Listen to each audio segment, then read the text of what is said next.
Hi everyone, welcome to my kitchen again. This is Michele. Today I want to show you how do I make pizza at home using Caputo Chef 1 kilo and active dry yeast. First ingredient, we're going to measure 800 grams of Caputo flour. Second ingredients, 360 grams cold tap water, and we have 3 grams of Caputo dry yeast. We're going to mix all together. We take in a large bowl. First step would be to add flour in. If you don't have a large bowl, you can of course do it with mixer. I have been doing dough making by hand, so I keep doing like this. Those are 800 grams. Dry yeast is inside. I mix a little bit and I add the all 360 grams of water inside, and I am going to mix all this together. It will take approximately a few minutes. Once everything is incorporated, we don't have to mix this dough very well, so we'll be mixing this for a few minutes. This is a very easy step. This is called pre-ferment. The exact name is Biga, and that will help us with achieve a lot of flavor and achieve great air bubbles with a short time. After all the mix is done, we're going to let this rest for approximately 18 hours at 65 Fahrenheit. And after that, we combine the rest of the flour and the rest of the ingredient, which will be more water, salt, a little bit of sugar, and maybe a tiny bit of yeast, just to make the process done in the same day. So remember, this step, it will have to be made the day before. Okay, once we reach this consistency, dough doesn't need to be all together. We're going to add this back in a bowl. Going to break this down a little bit. This is a pre-ferment, so this is a little bit more of a professional step, but very easy to make at home. Like you see, I made it by hand in approximately 3 minutes, 5 minutes most. And right now I'll be uncrumble the big pieces in small pieces, and I will cover and let it rest for 18 to maximum 20 hours. Even if it's 15 hours, it will still be usable. Take a little plastic wrap, cover, and I will do a few holes just to let the dough breathe, so will not create too much gas. And this will go in resting for 18 hours approximately at room temperature with 60 to 65 Fahrenheit. And that is result after approximately 18 hours. The dough has been, the pre-ferment has been rise. I can smell the aroma. And now we're going to measure the rest of the ingredients to combine to our pre-ferment. That means 800 grams we had here. We're going to add other 200 grams of flour to reach our total of 1 kilo. We add 340 grams of cold tap water to reach final hydration of 70%. And we have a tiny bit of dry yeast, approximately 1 grams. That will help the process to get going faster. 25 grams of sea salt, and here I have 10 grams of sugar to help with the color, since we're baking most at 550. First step will be to take a large bowl or your mixer, and we're going to put in our pre-ferment. Once our pre-ferment is in a mixer or in a bowl, we're going to break this down in a small part, so we'll help the dough with absorption. Once this is done, we add the rest of the flour, 200 grams. We add the yeast, the dry yeast, and we add the sugar, approximately almost 10 grams. Now we add the water. We add almost all the water. If you have a mixer, add all the water. If you do by hand, leave a little bit, start mixing.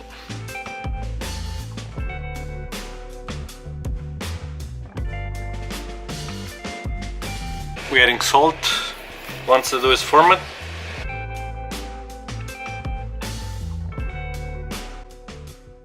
Okay, at this point, when the dough is getting hard, I can add the rest of the water.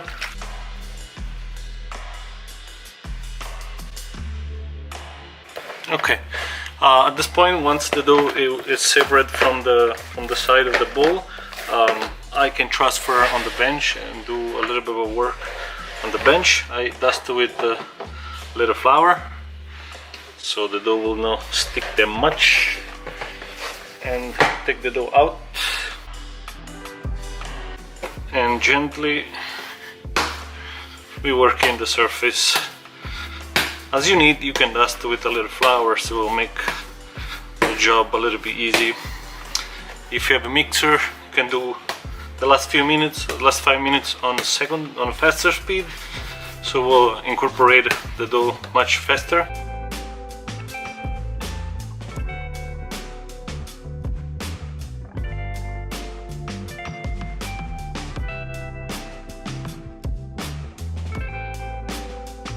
I can see it now that the dough became much more smooth on the top, and that's a very good sign. That means the gluten network is getting developed.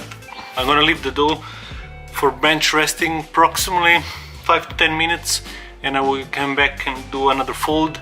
I don't think this process is necessary once you have a mixer, but even if you do a mixer, they will help the gluten to be a little more tight.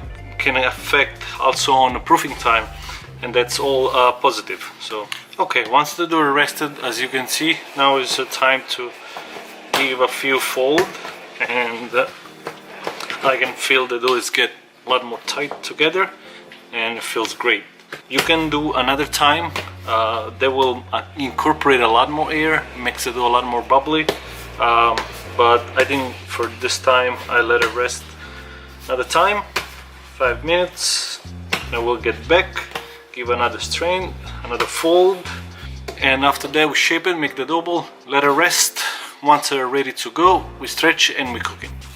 Dough has been rested for 5 minutes. I give another quick round, and I'm going to cut this to make a dough ball out of it. If you don't have one of these, I'm sure if you put in a large pan with the lid on, it will be fine.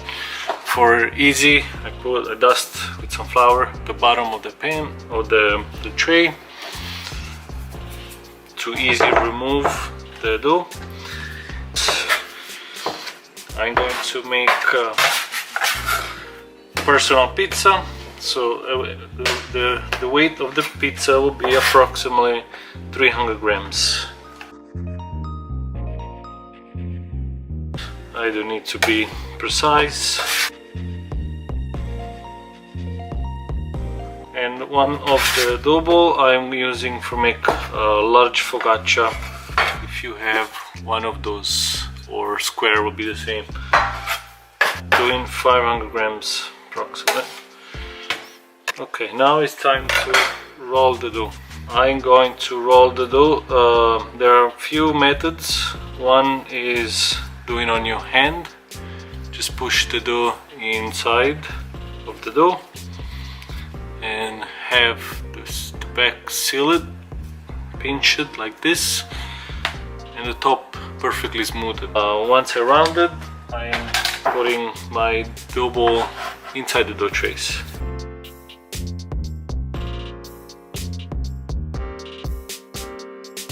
Going to cover that, let it proof at room temperature for approximately 4 to 5 hours. We're also going to check and see when the dough are double in size or actually more than double, and we are going able to bake.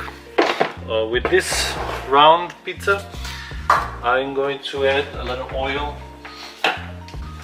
in the pan. Roll my double and place it right in the middle. Same thing, we cover and wait, then this will be as well doubling in the size. Once it get double, I can stretch and bake it. Approximately 3.5 hours later, our dough has been double in the size, and we're ready to bake. Right now I just turned the oven on. I put my pan inside the oven so it get hot. If you have a pizza stone, you put a pizza stone. I set the temperature at 550. In the meantime, the oven get a temperature. I'm gonna open the can of chow tomato. I use the DOP. I love the flavor, so I'm gonna open, crash, and add a little bit of salt. Here I have the tomato. Gently just gonna squeeze. I like to have a tomato that has a few chunks. I don't gonna put this in a food mill or in any blender with the blades, because it's going to break the seeds and make the tomato very sour and acid. I like to keep tomato in chunks. Leave some chunk, and I'm going to measure a little salt. Salt, of course, is on your preference. I'm going to add about almost 10 grams for this size can.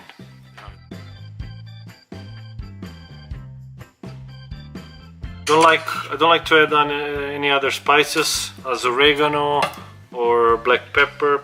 If you wanna add some of those, you can add right on top of the pizza.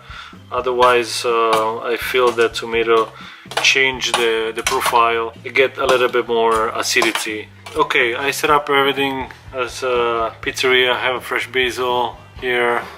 I got fresh mozzarella, and we have here our tomato. I'm going to make some space to dust the semolina rimacinata. So I will do, since I don't have a pizza stone, I will stretch the pizza, take the hot pan out from the oven, and place the pizza on it. So right now I have my pizza here, and I'm going gently to stretch the pizza, and I will leave the crust. I don't touch the edges of the crust. It seems, and the crust is very thick, but that's all air.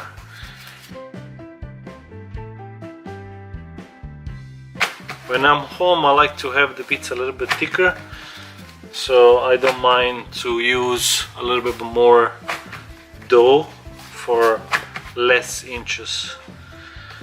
I think I have my right size. Here is very hot pan.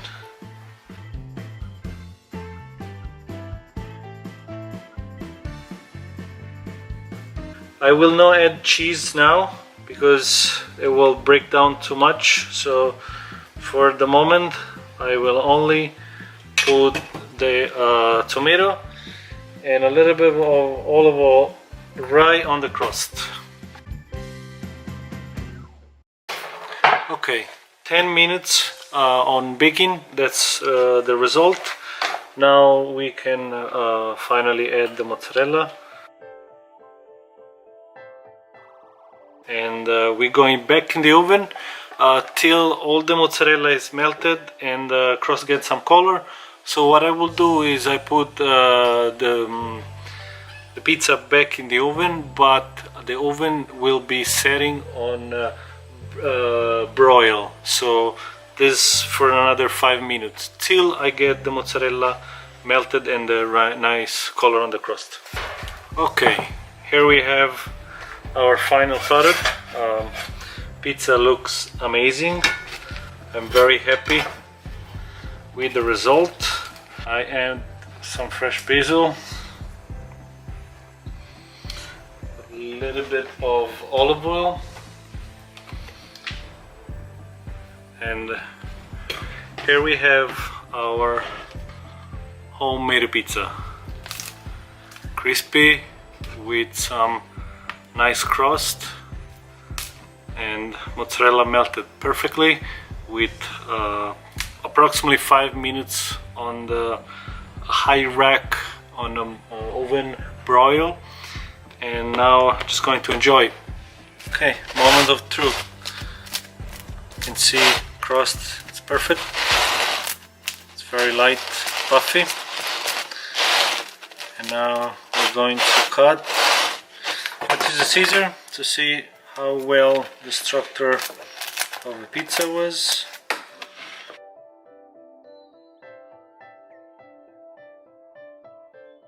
And here we have beautiful crust. Airy, light, perfect also on the bottom. Amazing. Now it's time to eat. Here we go, guys. That was my pizza recipe on how to make pizza at home. I hope you can duplicate the same pizza and enjoying as I'm going to do it right now.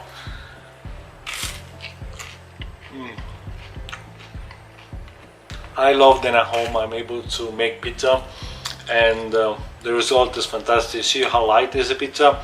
I get beautiful color on the top of the crust, also on the bottom. It's just an amazing result to be at home.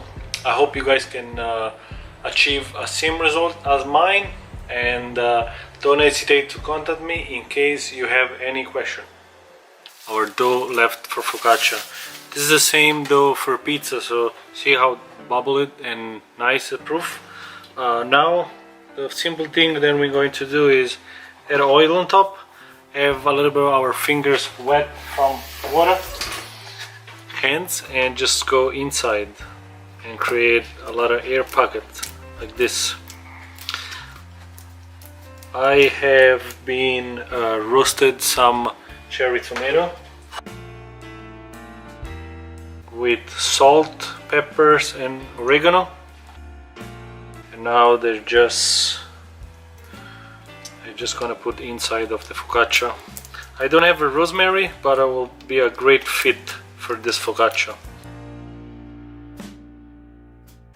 Add a little more oil, and we're going in the oven for approximately, I will guess, 10 minutes on 450 Fahrenheit.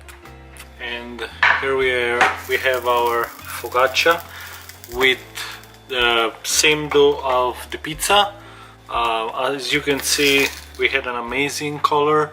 It's so fluffy, so you can see how versatile is the pizza dough. Guys, here also is our result of the focaccia. Very happy. Same dough as the pizza.